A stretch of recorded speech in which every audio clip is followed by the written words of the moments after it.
The morning sun was already high when Rebecca stepped out of her old Honda Civic. She'd driven past the dealership 3 times before finally convincing herself to pull into the parking lot. The building was all glass and chrome, the kind of place that screamed money from every corner. Luxury cars sat on display like jewels in a showcase, each one probably worth more than most people made in several years. Rebecca smoothed down her worn jeans and adjusted her faded blue t-shirt. She wasn't dressed fancy, but then again she never was. Comfort had always been her style, and after 20 years of marriage, her husband had never once asked her to change that about herself. Today was supposed to be special, though. Today she was going to buy herself something nice for the first time in forever. The glass doors slid open with a soft whoosh, and immediately Rebecca felt the change in atmosphere. Cool air conditioning hit her face along with something else. The scent of leather and expensive cologne hung in the air. Classical music played softly from hidden speakers. Everything about the place was designed to intimidate, and it was working. A young man in a crisp suit stood near the entrance holding a tablet. He glanced up when Rebecca walked in, and she saw his eyes do a quick scan from her sneakers to her ponytail. His expression shifted ever so slightly. It wasn't obvious, but Rebecca had seen that look before. She knew exactly what it meant. "Good morning," Rebecca said, offering a friendly smile. The young man nodded, his own smile not quite reaching his eyes. "Morning. Can I help you find something?" There was something in his tone. Not rude exactly, but not welcoming either. Like he was already planning his escape from this conversation. "I'm looking to buy an SUV," Rebecca said, maintaining her pleasant tone. "Something reliable, good for family trips." "Right," the young man said, tapping on his tablet without really looking at it. "Well, we do have some used vehicles in our sister location about 15 miles from here. Much more affordable options there. I can give you the address if you'd like." Rebecca felt a familiar knot forming in her stomach. She hadn't even told him her budget, hadn't asked about prices, hadn't mentioned anything about affordability, but he'd already decided what she could and couldn't handle. "Actually, I'm interested in something from your inventory here," she said, gesturing toward the gleaming vehicles on the showroom floor. That black Range Rover caught my eye. The salesman barely glanced at the vehicle she was pointing to. Instead, he let out a small laugh, the kind that tried to pass itself off as friendly but came across as condescending. "That's a great vehicle," he said, "but it's definitely a premium model. The starting price is well into 6 figures, and that's before any customization or add-ons. Are you sure you wouldn't be more comfortable looking at something in a lower price range? We have some excellent certified pre-owned options." Rebecca took a slow breath. She could feel her cheeks getting warm, not from embarrassment but from frustration. This was the 4th dealership she'd visited, and the treatment was always the same. Show up in casual clothes, get treated like you wandered in by mistake. "I understand the price range," Rebecca said evenly. "I'd still like to see it." The young man, whose name tag read Tyler, shifted his weight from one foot to the other. He looked uncomfortable now, like he was dealing with someone who wasn't understanding the obvious hints. "Look, miss," he said, lowering his voice as if sharing some secret wisdom. "I've been doing this job for 3 years, and I can tell you honestly, that vehicle is probably not what you're looking for. The insurance alone would be more than most car payments. I'm just trying to save you some time here." Rebecca opened her mouth to respond, but Tyler was already turning away, waving toward another corner of the showroom. "Tell you what," he said over his shoulder. "Why don't you browse around a bit? I need to check on something in the back. If you have any questions about our more economical models, just grab anyone with a name tag." And just like that, he walked away. Not quickly, but purposefully enough to make it clear the conversation was over.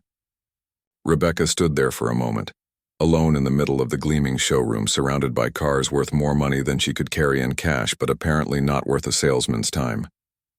She looked around. 2 other salespeople were visible.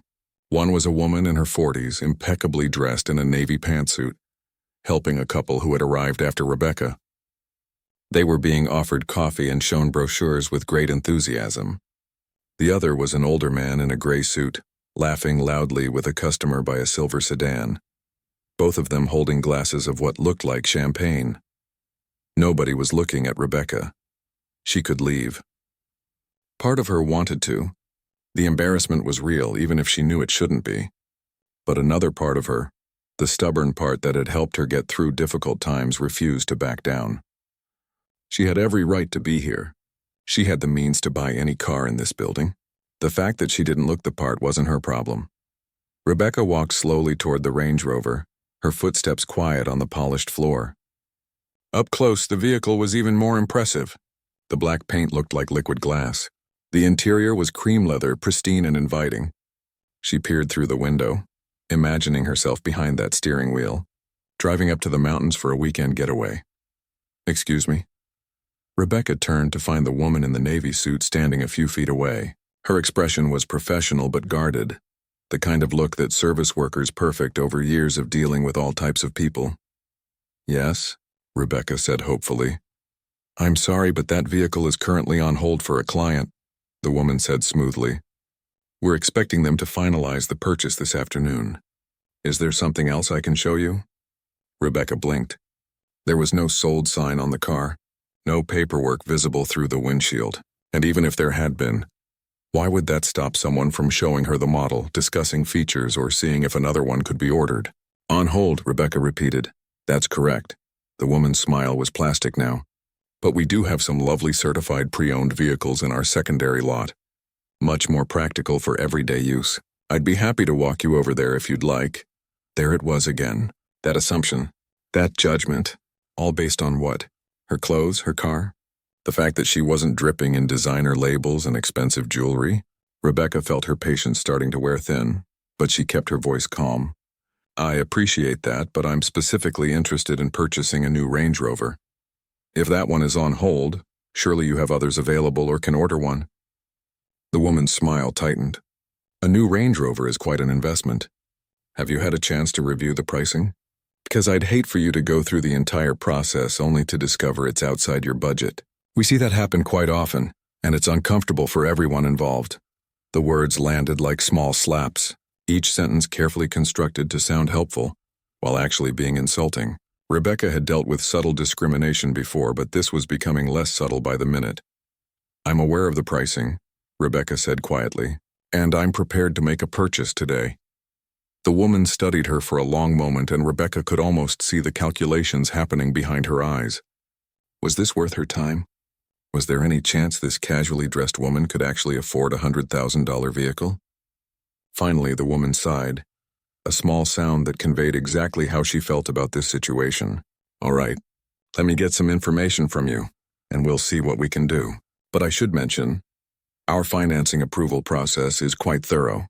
We'll need to run a credit check, verify employment, and review your financial history. It typically takes several days." "That won't be necessary," Rebecca said. "I'll be paying in full." The skepticism on the woman's face was now completely undisguised. She actually laughed, a short bark of disbelief that she didn't even try to hide. "In full," the woman repeated, as if Rebecca had just claimed she could fly. "Yes, ma'am. I don't think you understand the total cost we're discussing here." Rebecca felt something shift inside her. The patience she'd been clinging to was finally cracking. Not into anger exactly, but into a cold determination. She was done being polite to people who had no intention of treating her with basic respect. "I understand perfectly," Rebecca said, her voice quieter now but somehow stronger. "The question is, do you understand that you're turning away a serious buyer based on absolutely nothing but your own assumptions?"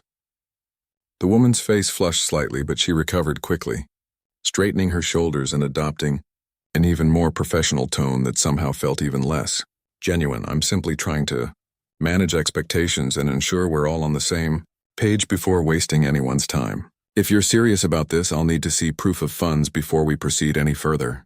We can't just let anyone test drive our premium inventory." And there it was. The final insult. Not just the assumption that Rebecca couldn't afford the car, but the insinuation that she was somehow trying to take advantage, to go for a joyride in an expensive vehicle she had no intention of purchasing. Rebecca reached into her purse, her hand closing around her wallet. In that moment, she made a decision. Rebecca's hand paused inside her purse. She could pull out the card right now. End this le charade in seconds. But something stopped her.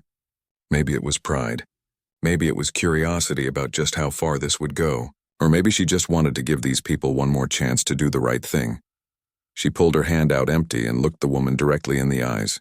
"I'd like to speak with a manager, please." The woman's eyebrows rose slightly. "A manager? Ma'am, I assure you I'm fully authorized to handle vehicle sales. There's no need to escalate this. Nevertheless, I'd like to speak with one. For a moment, neither of them moved. The showroom continued its quiet hum of activity around them. Tyler had returned and was now helping an elderly gentleman buy a Mercedes sedan, his enthusiasm noticeably higher than it had been with Rebecca. The couple with the other saleswoman were laughing about something, their comfort in the space obvious and easy.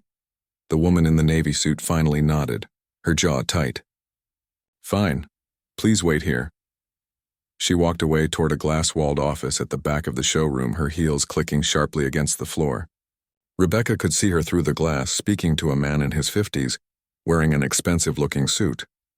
He was sitting behind a large desk, and when the woman gestured toward Rebecca, he barely glanced up from his computer screen. Rebecca took the opportunity to pull out her phone. Her fingers moved quickly across the screen as she typed a message to her husband. David was somewhere over the Pacific Ocean right now, probably in the middle of a conference call despite the time zone difference. But he always kept his phone on, always made time for her. The message was simple. Having some trouble at the dealership. They don't think I can afford anything here. She hit send and slipped the phone back into her pocket. Almost immediately it buzzed with a response. David's messages were always quick, always to the point. Want me to call them? Rebecca smiled despite herself. That was David's first instinct. Always ready to step in and fight her battles.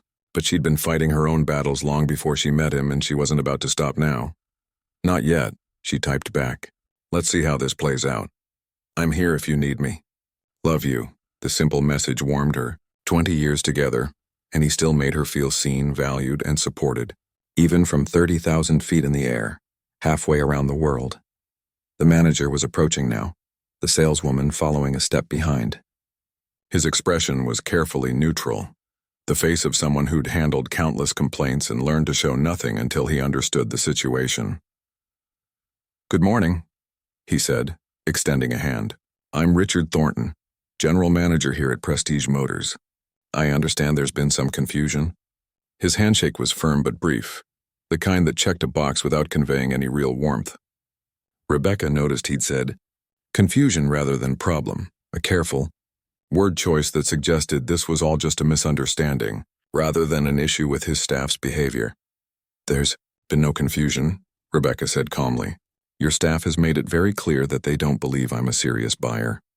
I've been dismissed, redirected to cheaper inventory, and told I need to provide proof of funds before I can even discuss purchasing a vehicle. Richard's expression didn't change, but something flickered in his eyes. He glanced at the saleswoman, who immediately jumped in. Mr. Thornton, I was simply following our standard protocols for premium inventory. We always verify financial capability before proceeding with high-value transactions. It's nothing personal. Is it standard protocol for every customer? Rebecca asked. Because I've been standing here for 20 minutes, and I haven't seen you ask anyone else for proof of funds. Richard's eyes moved to the couple being helped by the other salesperson, then to the elderly man with Tyler, both transactions proceeding smoothly without any mention of credit checks or financial verification. Mrs. He paused, waiting for Rebecca to fill in her name. Chen, Rebecca said, not offering her first name. Mrs. Chen, Richard continued smoothly. I apologize if our process came across as overly cautious. However, I'm sure you understand that a business like ours has to be careful. We deal with expensive inventory, and unfortunately, we do occasionally encounter individuals who aren't serious buyers. We've had situations where people come in just to take photos with luxury cars for social media, or to test drive vehicles they have no intention of purchasing. It was a masterful deflection. He'd apologized for how things came across without actually acknowledging any wrongdoing. Then he justified the treatment by referencing unnamed problems with unnamed customers, somehow making it seem reasonable that Rebecca should be subjected to extra scrutiny. I see, Rebecca said quietly, and you determine who those unserious people are by looking at them? Richard's smile stayed in place, but it cooled several degrees. Of course not. We make assessments based on multiple factors, such as body language, questions asked, level of product knowledge, and yes, occasionally, presentation. He said the last word carefully, as if it were something scientific rather than a judgment about her jeans and t-shirt. Rebecca nodded slowly. So my presentation told you I'm not a serious buyer? I didn't say that. You implied it. The tension in the air was thickening now. The saleswoman looked uncomfortable, shifting her weight and glancing toward other customers as if wishing she could escape to help them.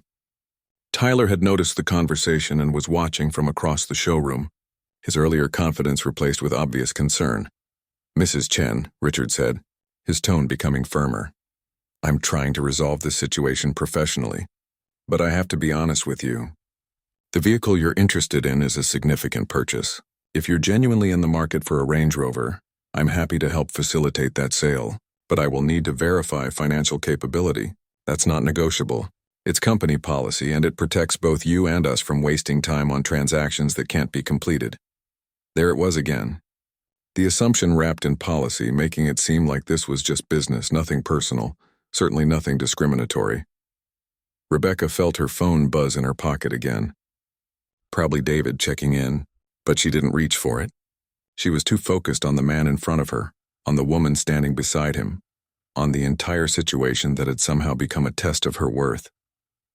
"Fine," Rebecca said. "Let's verify financial capability. How would you like me to do that?" Richard seemed pleased, like he'd won something. "If you could provide bank statements showing sufficient funds, or if you have a pre-approval letter from a financial institution, that would work. Alternatively, if you'd like to apply for financing through us, we can run a credit application right now." "And what if I'm planning to pay cash?" Something flickered across Richard's face. Surprise maybe, or disbelief? "Cash?" he repeated. "Well, credit card, technically, but paying in full, not financing." The saleswoman actually laughed, a short sound she immediately tried to cover with a cough. Richard shot her a warning look before turning back to Rebecca with that same professional mask. "Mrs. Chen, I don't think you fully understand the amount we're discussing. A fully loaded Range Rover can exceed $120,000. That's not a purchase most people can make on a credit card even if they wanted to." "Most people," Rebecca echoed. "But I'm not asking about most people. I'm asking if you'll accept a credit card payment for the full amount." Richard exchanged a glance with the saleswoman. Rebecca could see the calculation happening between them. Was this woman delusional? Was she running some kind of scam? Should they just end this conversation and move on to customers who were actually worth their time? "We can accept credit card payments," Richard said slowly, "though there are typically processing fees for amounts that large. But Mrs. Chen, before we go any further down this road, I have to ask, do you actually have a credit card with a limit high enough to cover this purchase?" The question hung in the air. It was the most direct challenge yet, the clearest statement of disbelief. Rebecca could feel eyes on her now from around the showroom. Tyler had abandoned his customer entirely and was openly watching. Another salesman had emerged from the back office and was observing the scene with curious interest. This was the moment. Rebecca could walk away right now, could leave these people to their assumptions and their prejudices. She could go to another dealership, one where she might be treated better. Or she could finish this.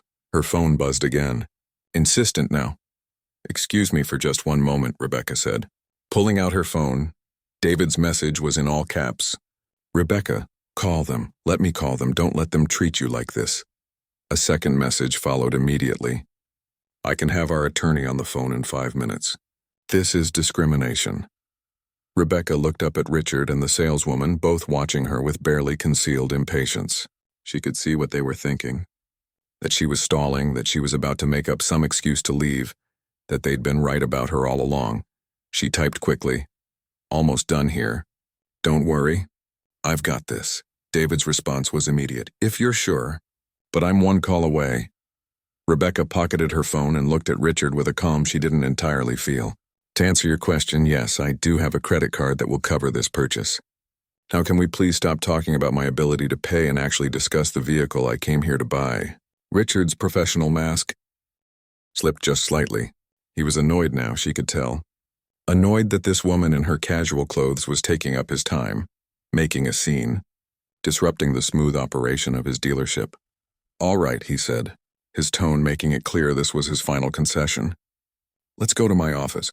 We'll pull up the inventory, discuss options, and if you can provide the payment method you're referencing, we'll proceed from there. But Mrs. Chen, I'm going to be direct with you. If this turns out to be a waste of time, I'll have to ask you to leave the premises." It was an ultimatum. Put up or shut up. Prove yourself or get out. Rebecca smiled, a genuine smile that seemed to surprise Richard. That seems fair, she said. Lead the way. As they walked toward his office, Rebecca caught a glimpse of her reflection in the glossy finish of a nearby car. The woman staring back at her looked ordinary, unremarkable. The kind of person who could walk through life without turning heads or demanding attention. But that woman had something these people couldn't see, something that couldn't be measured by the clothes she wore or the car she drove. She had dignity, self-worth, and yes, the means to back up every word she'd said. The question was whether they'd recognize any of that before it was too late. Richard's office was exactly what Rebecca expected. Large desk made of dark wood, leather chairs, framed photos of expensive cars on the walls, and a view of the entire showroom through the glass wall. Everything about it was designed to project authority and success. The saleswoman, whose name Rebecca had learned was Patricia, followed them in and closed the door. The click of the latch somehow made the situation feel even more serious, more confrontational. Like they'd moved from a public disagreement to something more private and potentially uglier. Please, have a seat, Richard said, gesturing to one of the chairs across from his desk. Rebecca sat, placing her purse in her lap. Patricia remained standing near the door, arms crossed, looking like she'd rather be anywhere else. Richard settled into his own chair and pulled his keyboard closer, fingers moving across the keys with practiced efficiency. So, he said, eyes on his screen, you're interested in a Range Rover. Do you have a specific model in mind, or are you open to options? His tone had shifted. Still professional, but now there was an edge of impatience, like he was rushing through formalities to get to the inevitable moment when this would all fall apart. The one on the showroom floor, Rebecca said. The black one. Richard typed something, clicked his mouse a few times. That's the autobiography model. Fully loaded. Black exterior. Cream interior. Every available package and upgrade. Final price with taxes and fees comes to $127,450. He said the number slowly, clearly, like he was trying to make sure she understood the magnitude of it. Then he turned his screen so she could see it, as if she might not believe him otherwise. Rebecca looked at the screen, scanning the itemized list. Premium sound system, upgraded wheels, extended warranty, all the bells and whistles anyone could want. It was perfect. That works for me, she said simply. Richard leaned back in his chair, studying her face. Mrs. Chen, I want to make absolutely sure we're on the same page here. That price is not negotiable. It's firm, and it's due in full at the time of purchase if you're not financing. I understand. And you're prepared to pay that amount today? Yes. Patricia made a sound from her position by the door, something between a scoff and a sigh. Richard shot her a look, but Rebecca saw it too. The disbelief was so thick in the room you could cut it with a knife. All right then, Richard said, pulling up another screen. I'll need to see the credit card you're planning to use. We'll need to verify it's valid and has the available credit before we can proceed with any paperwork. This was it. The moment Rebecca had been both anticipating and dreading. Not because she doubted her ability to pay, not because she was worried about the card being declined, but because she knew what was about to happen and part of her wished it hadn't come to this. She reached into her purse, her fingers finding the slim wallet she always carried. Inside were several cards, her debit card, a regular credit card she used for everyday purchases, her driver's license, and one other card.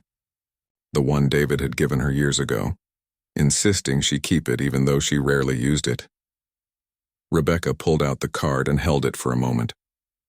It was different from other credit cards, heavier, made of titanium and anodized in a distinctive black color that seemed to absorb light rather than reflect it. There was no visible number on the front, just her name engraved in small letters and a small centurion symbol, the American Express Centurion card, the card that wasn't advertised, couldn't be applied for, and was only issued by invitation to people who spent extraordinary amounts on their existing American Express accounts. The card that came with no preset spending limit and required an initiation fee that alone could buy a decent used car. She placed it on Richard's desk. For a moment, nobody moved. Nobody spoke. The only sound was the muffled noise from the showroom outside and the quiet hum of Richard's computer. Richard stared at the card like it might be a hallucination. Patricia had pushed off from the door and taken several steps closer, her eyes wide, her previous skepticism replaced by shock. "Is that—" Patricia started, then stopped, seeming unable to finish the sentence. Richard reached for the card slowly, almost reverently. He picked it up, felt its weight, examined the engraving. Rebecca watched the color drain from his face as the reality of the situation began to sink in. "This is a Centurion card," he said, his voice barely above a whisper. "Yes," Rebecca confirmed calmly. "I've only seen one of these once before in my entire career. They're invitation only. They require a minimum of several $100,000 in annual spending on previous American Express accounts just to qualify." Rebecca didn't respond. There was nothing to say. The card spoke for itself. Richard set it down on his desk like it might burn him. He looked at Rebecca with completely new eyes, and she could see the wheels turning in his head. The mental recalculation of who she was, what she represented, how badly he'd misjudged the situation. "Mrs. Chen," he began, his voice different now, softer, almost apologetic. "I had no idea that you were— that is to say, I didn't realize you were a person of such—" He was floundering, trying to find words that wouldn't make the situation worse, but Rebecca could see it was too late for that. The damage was done. The assumptions had been made. The disrespect had been shown. Patricia had gone completely silent, her face pale. She was staring at the card like it was a snake that might strike at any moment. Rebecca let the silence stretch out for a few more seconds before speaking. "You didn't realize I was a person of such means," she finished for him. "No, you didn't, because you judged me based on my clothes, my car, and your own prejudices about what wealthy people are supposed to look like." "Mrs. Chen, I sincerely apologize," Richard said, and for the first time, his apology sounded genuine rather than merely professional. "You're absolutely right. We made assumptions we shouldn't have made, and we treated you in a way that was completely inappropriate." "You did more than that," Rebecca said, her voice still calm but carrying an edge now. "You insulted me. You questioned my integrity. You suggested I was wasting your time, possibly trying to scam you or just take photos with expensive cars for social media. You made me prove my worth in a way I'm willing to bet you don't make other customers prove theirs." Patricia found her voice, though it came out shaky. "Mrs. Chen, I'm so sorry. I was just trying to be efficient, to manage expectations. I never meant to offend you." Rebecca turned to look at her. "Did you ask that couple out there for proof of funds before showing them vehicles? Did you question whether they could afford what they were looking at?" Patricia opened her mouth, then closed it again. The answer was obvious. "The elderly gentleman with Tyler," Rebecca continued. "Did anyone verify his financial capability before letting him sit in a Mercedes and discussing options?" Again, silence. Rebecca turned back to Richard. "I've been to 4 dealerships in the past 2 weeks. This is the 4th time I've been treated this way. And you want to know what's interesting? At every single place I watched other customers who looked a certain way get treated with respect and enthusiasm, while I got redirected to used car lots or told to bring my husband." Richard's jaw tightened. He knew exactly what she was describing, and he knew it was indefensible. "I have spent my entire adult life being underestimated," Rebecca said, her voice quiet but intense. "I grew up poor. My parents worked 3 jobs between them just to keep food on the table. I put myself through college waiting tables and cleaning offices. I built a successful consulting business from nothing, working 18-hour days for years. And then I married a man who had his own remarkable story, who built his own success through intelligence and innovation and sheer determination. Neither of us looks like what people expect wealthy people to look like. Neither of us feels the need to broadcast our financial status through designer clothes and flashy accessories. But that doesn't give anyone the right to treat us as less than." The words poured out of her, all the frustration from not just this morning, but years of similar experiences. Every time someone assumed she was the maid, rather than the homeowner. Every time a restaurant host tried to seat her near the kitchen, while well-dressed diners got the good tables. Every time someone spoke slowly and loudly to her, assuming she didn't speak English despite her perfect lack of accent. Richard had the decency to look ashamed. "You're absolutely right, Mrs. Chen. There's no excuse for how we treated you. None at all. And I want to make this right. Please let me personally handle this sale. I'll knock $10,000 off the price as an apology." Rebecca almost laughed. He was trying to buy his way out of the situation, trying to smooth things over with a discount like that would erase what had happened. "I don't want your discount," Rebecca said. "I don't need it. What I needed was basic respect, which apparently has to be earned with proof of wealth at this establishment." "Mrs. Chen, please," Patricia interjected, stepping closer. "Let us make this up to you. We can throw in free maintenance for the first 5 years, complimentary detailing services, priority scheduling for any service needs." They were scrambling now, both of them trying to salvage the situation. Not because they felt genuine remorse, Rebecca suspected, but because they'd realized what they'd lost. A huge sale, a customer with obvious means who could have been the source of referrals and repeat business, and potentially a discrimination lawsuit if she decided to pursue it. Rebecca stood up, picking her purse up from her lap. Both Richard and Patricia tensed, clearly worried she was about to walk out. "Here's what's going to happen," Rebecca said, her voice steady and clear. "You're going to process this purchase. You're going to run my card for the full amount, no discounts. You're going to prepare all the paperwork, and you're going to do it efficiently and professionally, the way you should have from the beginning." Richard nodded quickly. "Of course, absolutely. I'll take care of it personally right now." "But," Rebecca continued, "I want you both to understand something. This card in front of you, it doesn't make me more worthy of respect than I was 10 minutes ago when you thought I couldn't afford a luxury car. My worth as a person, my right to be treated with dignity, that didn't change when I pulled out this piece of metal. It was always there. The only thing that changed is your perception." The words hung in the air. Patricia looked like she might cry. Richard looked like he wanted to sink through the floor. Rebecca's phone buzzed insistently in her pocket. She pulled it out and glanced at the screen. David had sent 5 messages, each one more insistent than the last. The final one reading, "Rebecca, please respond, I'm getting worried." She smiled despite herself and quickly typed, "Everything's fine. About to finalize the purchase. Call you in a few minutes." When she looked up, Richard had already pulled her card closer and was positioning it near his card reader. His hands were actually shaking slightly. "This will just take a moment," he said, his voice subdued. The card reader beeped. Richard typed something. Then they waited. Rebecca knew what would happen. The charge would go through without any issues. The card had no preset limit. She and David could buy 10 Range Rovers today if they wanted to, but she didn't need 10. She just needed one, and she needed to be treated like a human being in the process of buying it. The computer made a sound. Richard looked at his screen and Rebecca saw his shoulders sag slightly. Whether from relief or resignation, she couldn't tell. "The transaction has been approved," he said quietly. The silence in the office after those words was deafening. "The transaction has been approved." 5 simple words that changed everything and nothing at the same time. Richard stared at his screen for a long moment, probably looking at the confirmation number, the approved charge for $127,000 that had gone through as easily as buying a cup of coffee. Patricia had moved to stand beside him, looking over his shoulder at the screen, her expression a mixture of disbelief and horror at the magnitude of their mistake. Rebecca watched them both, feeling a strange mix of vindication and sadness. She'd proven her point, yes. She'd shown them exactly how wrong they'd been, but there was no real satisfaction in it. She'd wanted to buy a car and be treated like a valued customer.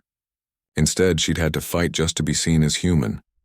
"I'll need to print out the purchase agreement," Richard said, his voice careful now, like he was speaking to someone who might explode at any moment. "And we'll need some information from you for the registration and title transfer. If you could provide your driver's license, proof of insurance, and your current address." Rebecca pulled out her license and handed it over. Richard took it with both hands, almost reverently, like he was handling something precious and fragile. His eyes scanned the information and she saw them widen slightly when he saw the address, Maple Ridge Estates, one of the most exclusive gated communities in the state. Houses there started at several $1,000,000 and went up from there. Of course, Richard would know that. Anyone in luxury sales would know that address. "You live in Maple Ridge," he said, and it wasn't quite a question but not quite a statement either. "I do," Rebecca confirmed simply. Patricia made a small sound, almost like a whimper. The implications were settling in now. Not just that Rebecca could afford the car, but that she was part of a community of wealthy individuals. People who talked to each other, who gave referrals, who could make or break a dealership's reputation with a single conversation at a dinner party or charity event. That's a beautiful community, Richard said, trying to inject some warmth into his voice, trying to recover even a fraction of the relationship he'd destroyed. We actually have several clients from Maple Ridge. The Hendersons bought 3 vehicles from us last year, and Dr. Patterson just picked up a new Bentley last month. He was name-dropping now, trying to establish connection, trying to show that they were worthy of her business. It was almost painful to watch. I know the Hendersons, Rebecca said neutrally. They're lovely people. Richard brightened slightly, seeing an opportunity. Perhaps I could reach out to them, see if they'd be willing to provide a reference for our dealership. Sometimes word of mouth is the best endorsement, and if you knew that other people from your community had positive experiences here. He trailed off as Rebecca's expression didn't change. She wasn't buying it. And why should she? Her experience had been anything but positive. Mr. Thornton, Rebecca said carefully, are you really trying to use other customers' positive experiences to make up for how you treated me? Richard's face flushed. No, I just meant that. I wanted you to know that we normally provide excellent service. Today was an aberration, a mistake. It doesn't represent who we are as a business, doesn't it? Rebecca asked quietly. Because from where I'm sitting, it represents exactly who you are, or at least how you treat people you don't think are worth your time. The printer on Richard's desk whirred to life, spitting out pages of the purchase agreement. He gathered them up, arranging them neatly, probably grateful for something to do with his hands. Mrs. Chen, Patricia spoke up, her voice small. I want you to know that I'm truly sorry. I've been in sales for 15 years and I pride myself on treating every customer with respect. Today, I failed to do that with you and I'm ashamed of my behavior. It was the most genuine apology either of them had offered so far. Rebecca could hear the tremor in Patricia's voice, could see the genuine distress on her face. This wasn't just about losing a sale or facing potential consequences. Patricia seemed to actually understand that she'd hurt someone. I appreciate that, Rebecca said, and she meant it. But I want you to think about something. How many other people have you treated this way? People who didn't have a black card to prove their worth? People who just walked away without saying anything? Who absorbed that disrespect and moved on? Patricia's eyes filled with tears. She blinked rapidly, trying to keep them from falling. I don't know, she whispered. I think you do know, Rebecca said, not unkindly. I think if you're honest with yourself, you can probably remember other times when you made assumptions, when you sized someone up and decided they weren't worth your full attention or respect. Maybe you were right sometimes. Maybe some of those people really couldn't afford what they were looking at. But I guarantee you were wrong sometimes too. And those people went away thinking about how they were treated, just like I'll think about how I was treated here. Richard set the papers down on his desk and cleared his throat. If there's anything we can do to make this right, Mrs. Chen, please tell us. We value your business and we'd like the opportunity to show you the level of service you deserve. Rebecca almost laughed at that. The level of service you deserve. As if respect was something that had to be earned through wealth rather than something every human being was entitled to by default. You want to make it right? Rebecca said. Then make sure this doesn't happen again. Not to me, not to anyone. Look at how you treat people who walk through that door. Ask yourself if you're making judgments based on appearance, on assumptions, on prejudices you might not even realize you have. We will, Richard said quickly. I promise you. This will be a learning experience for our entire staff. In fact, I'd like to use this as a training opportunity to discuss implicit bias and the importance of treating all customers equally. Rebecca nodded slowly. Words were easy. Following through was harder, but at least they were saying the right things now. Mrs. Chen, if I may ask, Richard said hesitantly. What does your husband do?